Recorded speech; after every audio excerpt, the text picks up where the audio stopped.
Bien, continuamos entonces con el desarrollo del módulo 2 del diplomado y vamos a desarrollar la segunda clase de este módulo 2 que corresponde a las atribuciones y responsabilidades de los órganos del SNIP.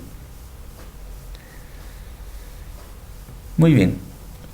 Primero, la organización sectorial del Estado para el SNIP. Para el SNIP existen estas 28 organizaciones sectoriales que tienen responsabilidades funcionales en todos los ministerios y otros organismos descentralizados.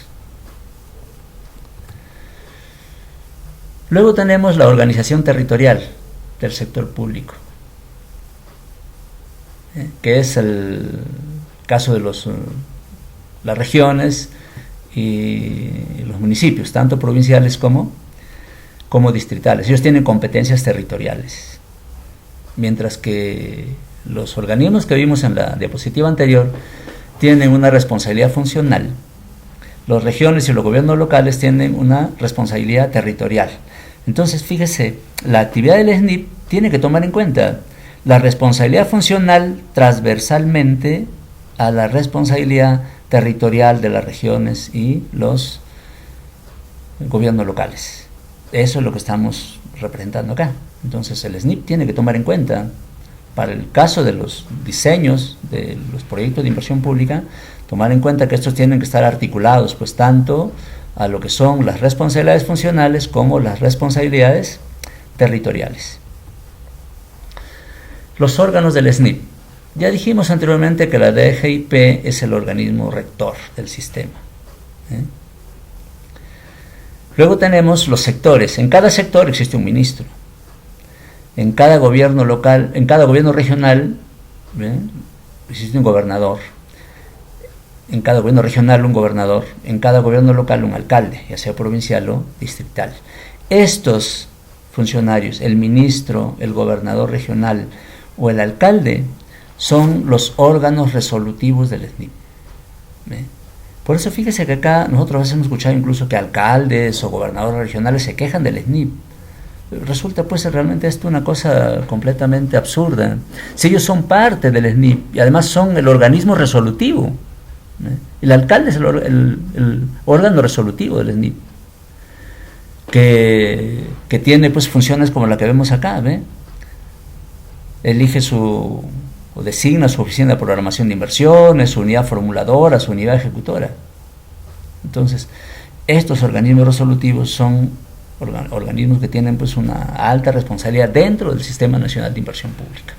Entonces, resulta, pues como les repito nuevamente, resulta bastante absurdo que alcaldes o gobernadores regionales estén cuestionando al SNIP, atribuyéndole responsabilidades que no son de su competencia.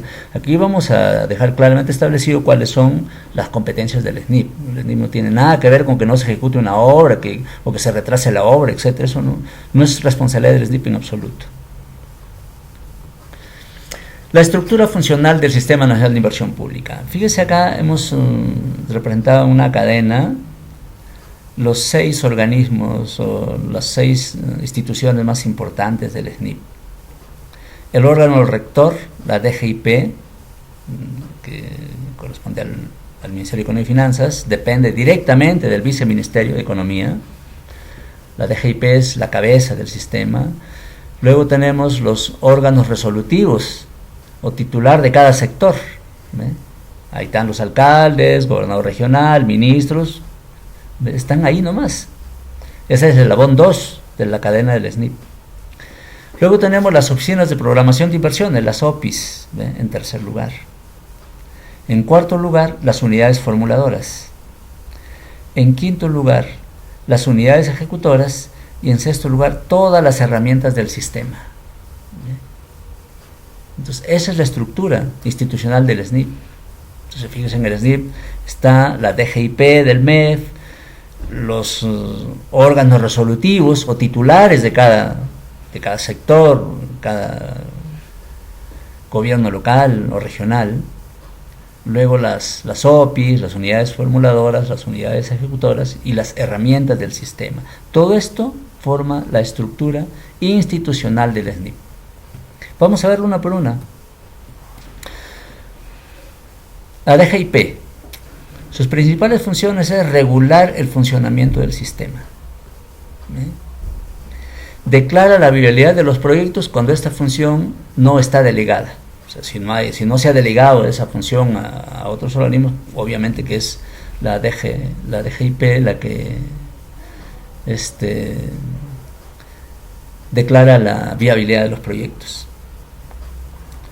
Apoya técnicamente a las OPIs sectoriales, regionales, locales y sus respectivas unidades formuladoras y ejecutoras. Como ustedes ven, esas son las funciones principales, pero si nosotros en realidad queremos informarnos más de cuál es las verdaderas funciones de la DGIP, podemos entrar a la Directiva General del SNIP y ahí vamos a encontrar cuáles son en realidad todas estas funciones de la DGIP.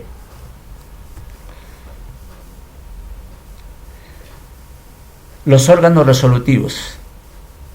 ¿Cuál es la función de estos órganos resolutivos? Establecen las políticas sectoriales, en este caso los ministerios. Delega funciones y asigna recursos para la ejecución de los proyectos del SNIP. Entonces, ¿a quién le corresponde delegar funciones y asignar recursos? A los órganos resolutivos del SNIP. ¿Y quiénes son los órganos resolutivos? Los titulares, los ministros, los gobernadores regionales, los alcaldes. Autoriza la ejecución de los proyectos declarados viables. ¿Quién es el responsable de autorizar la ejecución de los proyectos? El órgano resolutivo del SNIP. ¿Y quiénes constituyen los órganos resolutivos? Lo que hemos visto anteriormente. Aprueba la programación multianual de las inversiones. ¿Quién aprueba entonces la programación de las inversiones? Los órganos resolutivos del SNIP, que en este caso son los titulares de cada sector. Bueno. 3. Las OPIs. ¿Cuáles son las competencias de la OPI? Establece los criterios para la priorización de la inversión del sector público, en su sector correspondiente. Establece los criterios de priorización para la inversión pública. Evalúa, aprueba y declara viable los estudios de preinversión en su respectivo sector. Evalúa, aprueba y gestiona la viabilidad de los proyectos ante la DGIP del MEP de los proyectos financiados con crédito externo. Evalúa y hace seguimiento a los proyectos en su fase de ejecución. Esas son las funciones de la OPI. Vamos a ver las funciones de las unidades formuladoras. Las unidades formuladoras tienen las siguientes funciones. Levantan el diagnóstico integral para el proceso de identificación y priorización de las inversiones. Esa es una función de la unidad formuladora. Elaborar los estudios de preinversión a nivel de perfil, simplificado, perfil y factibilidad. Acá ustedes ya conocen también, posiblemente, muchos de los que están trabajando en proyectos, que los estudios de preinversión se han fijado en 3 niveles: el perfil simplificado, el perfil y el estudio de factibilidad. El perfil incorpora la fase de prefactibilidad. En lo que se denomina perfil ya está incorporado los estudios de prefactibilidad. Entonces tenemos 3 niveles de diseño de la preinversión.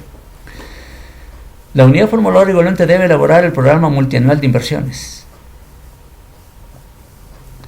Desarrollar capacidades técnicas en el diseño de proyectos de inversión.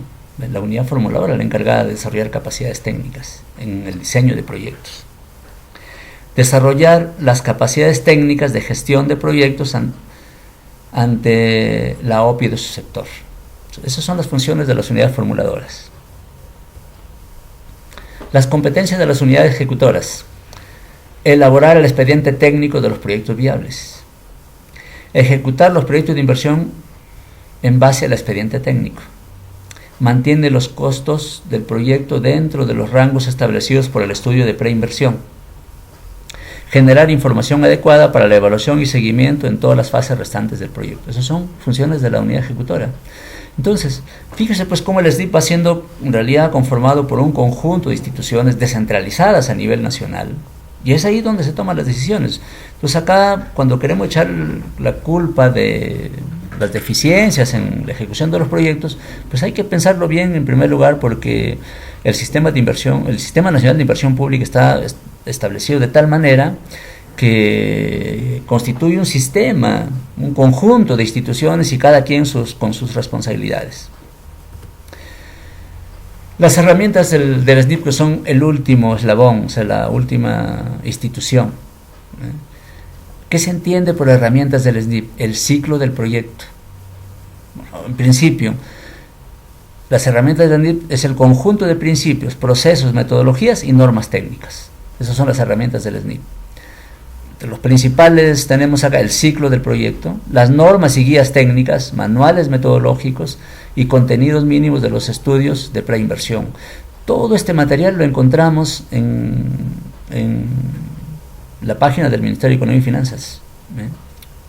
Así que tenemos aquí, después de esto, una tarea importante con ustedes, pues revisar toda esta documentación para estar debidamente informados de lo que son en realidad las funciones y el desempeño del Sistema Nacional de Inversión Pública.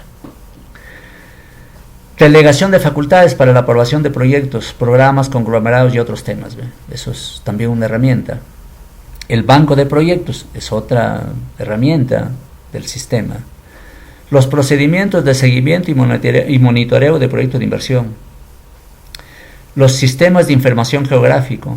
Las estadísticas del INI, del ENAO, de ENDES, indicadores de desarrollo, mapa de pobreza y otros. Todo este conjunto de principios, procesos, metodologías, normas técnicas constituyen las herramientas del SNIP. Entonces, eso es el SNIP, una estructura de instituciones que nosotros le hemos presentado acá como un eslabón del 1 al 6.